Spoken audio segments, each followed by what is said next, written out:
Bueno, vamos a ver, aporta mucho, y más en los momentos que estamos viviendo. Nosotros lo que es llegar con una compañía nuestra del mundo del pescado a Getafe, tantos años, pero bueno, de todas las maneras estamos muy contentos porque hemos hecho una labor bastante grande. Nosotros aquí en Madrid, que luego a lo mejor me preguntará Carlos una serie de cosas, empezó a distribuir, ha tenido un dato muy importante de Ciudad Real, un pueblecito pequeño. Hemos llegado muchas veces con 2 kilos de sardinas, 2 kilos de boquerones, 2 kilos de chirlas y así, para que pudiera comer lo que es la zona centro, pescado fresco. Ahí estábamos trabajando en la época que yo empecé con 14 años y ha habido una transformación muy grande, ¿no? Lo que es la industria nuestra del pescado con la banca ha ido muy ligada y más con CaixaBank, porque nosotros venimos de Caja Madrid, trabajamos con CaixaBank también, pero la verdad que con nosotros ha hecho un impulso bastante grande. A partir de aquí, pues ya me puede preguntar lo que quiera Carlos o estoy a su disposición. Muchas gracias, Ricardo. Bueno, buenas tardes y muchas gracias por asistir a este Agroimes, a este Congreso de Alimentación. Oye, gracias a los dos Ricardos, me lo habéis puesto más fácil como moderador. Es verdad que don Ricardo, porque le voy a tratar de don, porque es verdad que tiene una trayectoria importante con Fremar, Congelados y Frescos del Mar. Pues como sabéis es una empresa con elevado arraigo en el tejido empresarial de Madrid. Además es una compañía que nos acompaña a su hijo Iceo, la segunda generación con toda la responsabilidad que eso supone, pero exporta la imagen de España y de la Comunidad de Madrid prácticamente a todo el mundo, ¿no? Es verdad que en toda esa historia hay unas anécdotas muy curiosas, porque don Ricardo siempre hablaba del mercado de la Puerta de Toledo, ¿no? Que decía que era el mercado en Madrid, castizo, el mercado más importante de pescado del mundo. ¿Cómo te influye esa experiencia de trabajo allí? Cuando yo vengo al mercado de la Puerta de Toledo, pues por familias es el mercado de pescado, por familias, es el mercado más importante del mundo. Entonces tú te encuentras ahí y empiezas a ver, a tocar, que entonces se tocaba mucho con las manos todo el pescado. Y claro, yo empecé ahí mi trayectoria con 14 años. A los 14 años, pues vamos a la mili, que entonces había mili, y ahí empezamos toda nuestra aventura, ¿no?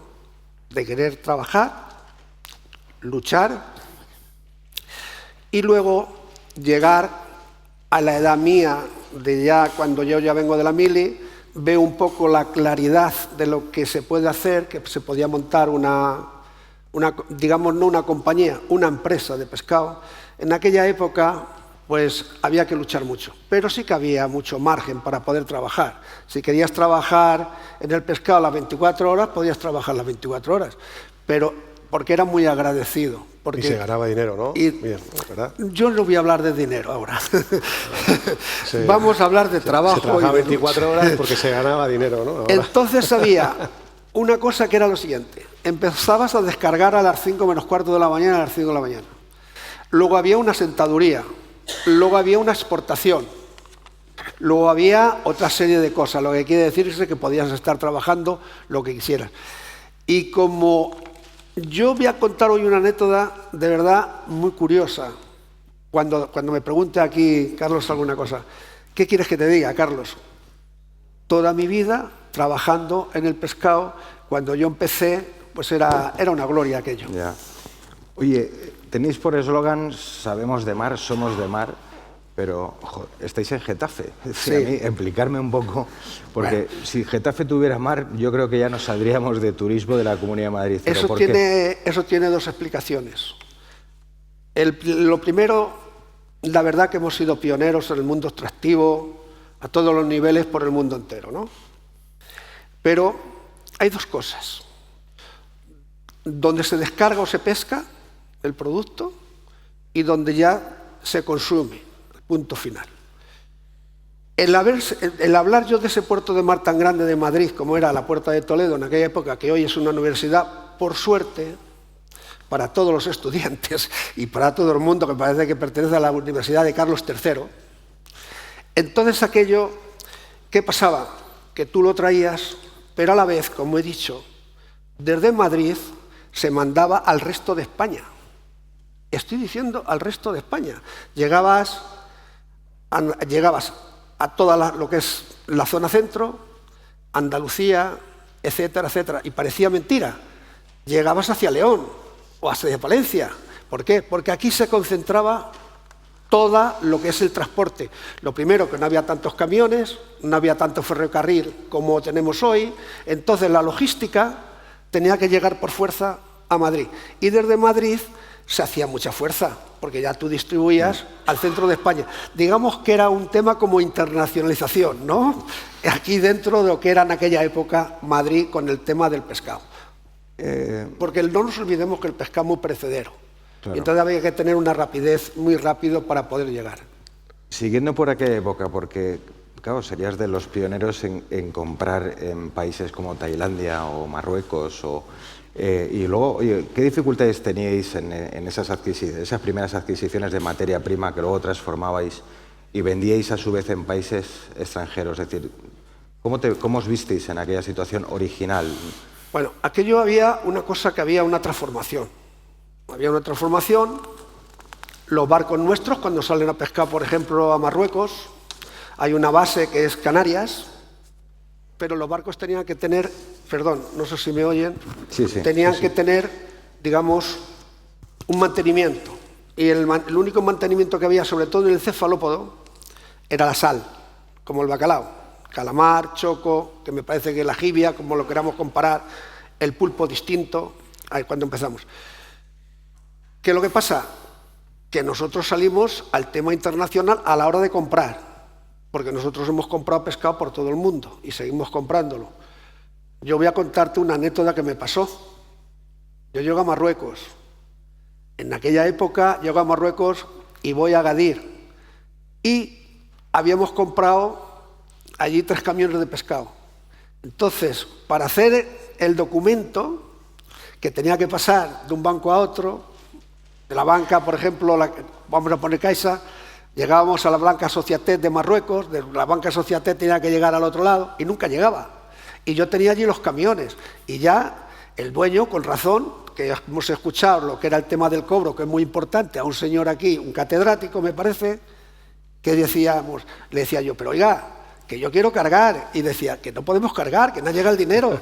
Y ya cogí y le dije, quédese usted con mi pasaporte y mande usted el pescado ya para España, porque si no, aquí no vamos a tirar aquí un montón de tiempo. Perdonad que a lo mejor sea una anécdota. Menos mal que no se hizo costumbre, porque si no, lo de los créditos documentarios y la normalización internacional. Ese fue el primer crédito documentario, mío. Sin negocio internacional, afortunadamente. Bueno, yo he tenido la gran suerte de haber trabajado en aquella época con una empresa ya multinacional y empezar a trabajar en el año 73 y luego en el 75 montamos nuestro negocio, mi socio y yo, y ahí aprendí, ¿no? Un poco.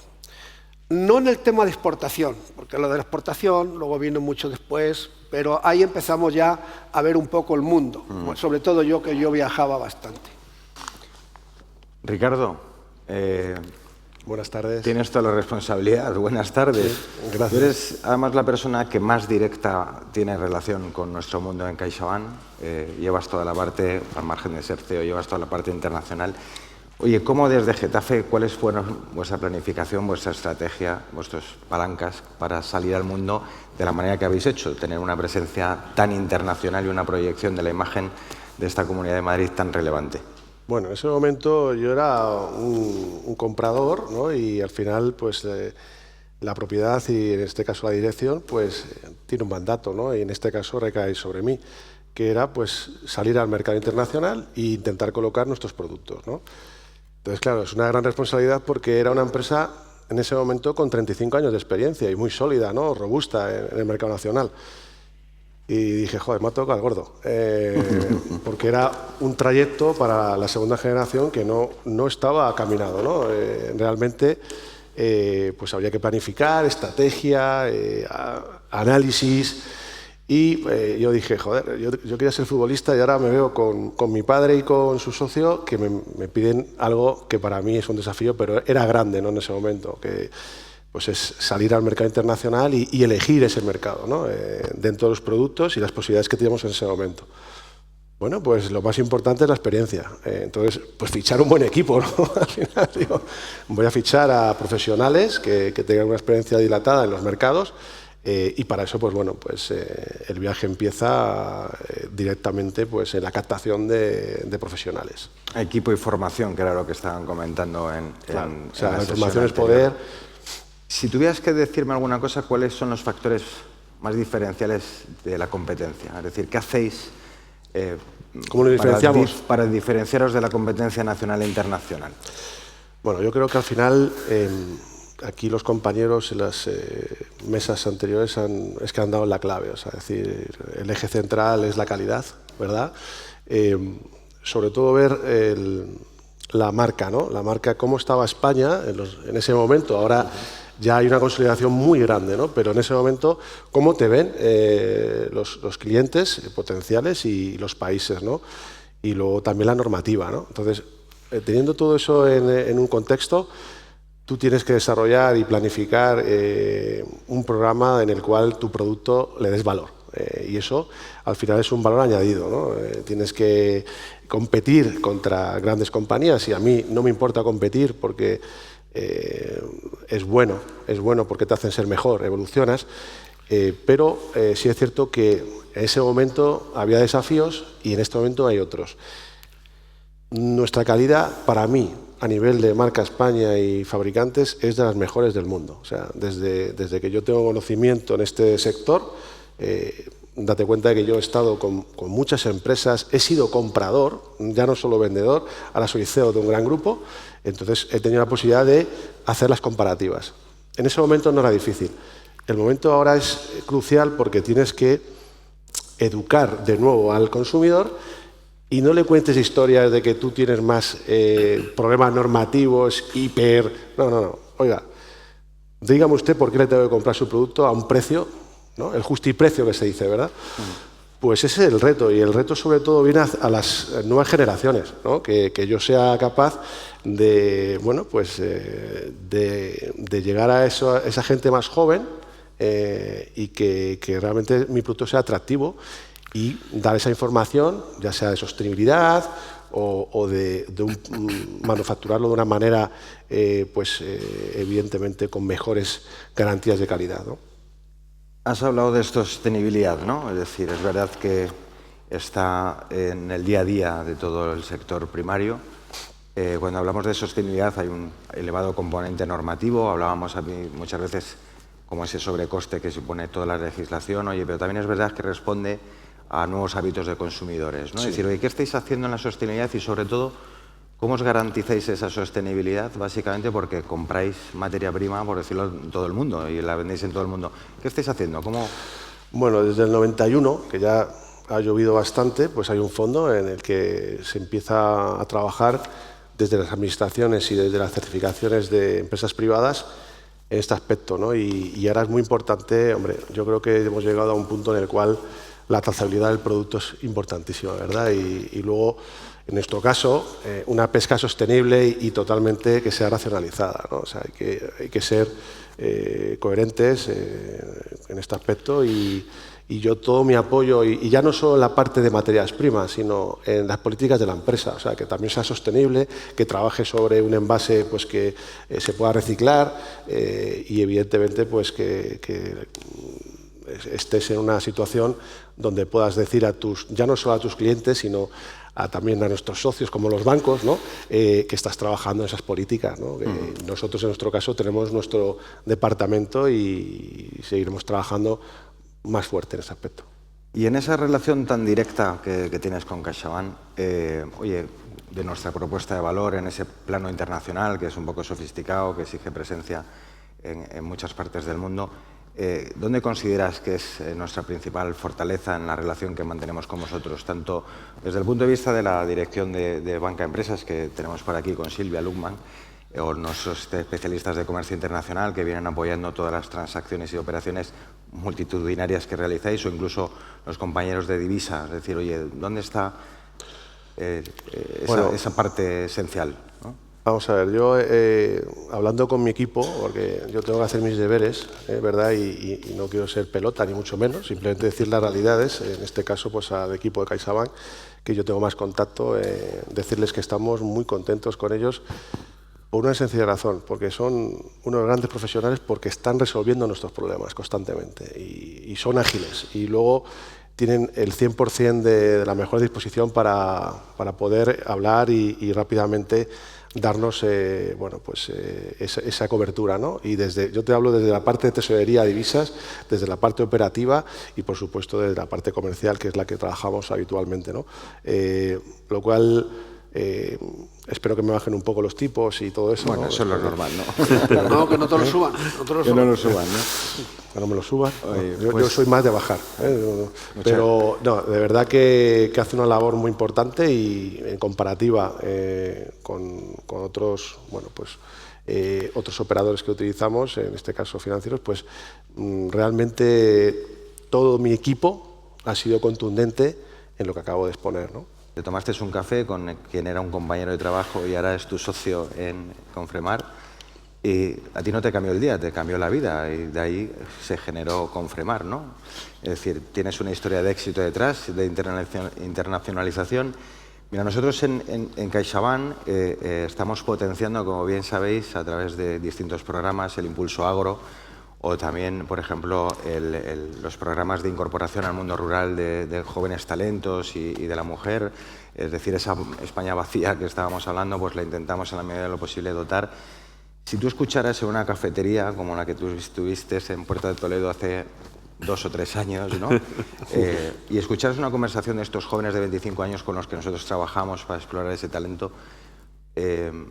y les oyeras hablar de sus ilusiones como emprendedor o como futuros empresarios, ¿qué consejo les darías, Ricardo? Mira, lo primero es creer. Creer en lo que tú vayas a hacer. En lo nuestro era una práctica la que teníamos. Hoy la gente joven está mucho mejor preparada y puede comunicarse de otra manera. Pero en aquella época, cuando tú montabas un negocio, decía lo siguiente: el hacer el primer millón es lo más difícil. Hoy es creer en lo que tú estás haciendo. Y hay una cosa muy importante a los jóvenes: el ser serio es un negocio. Y luego hay 2 etapas de la vida: que te quieras quedar en una posición más cómoda, que tú estás haciendo un negocio y sobrevives o vives, o que quieras ser un emprendedor, que quieras ampliar tu negocio, montar gente, el otro. Nosotros empezamos con 2 empleados, Antonio Trancón Varela, que es mi socio, y Ricardo Fernández Fontano, y tenemos 340. Nos podíamos haber parado perfectamente en un momento, pero creíamos en lo que estábamos haciendo.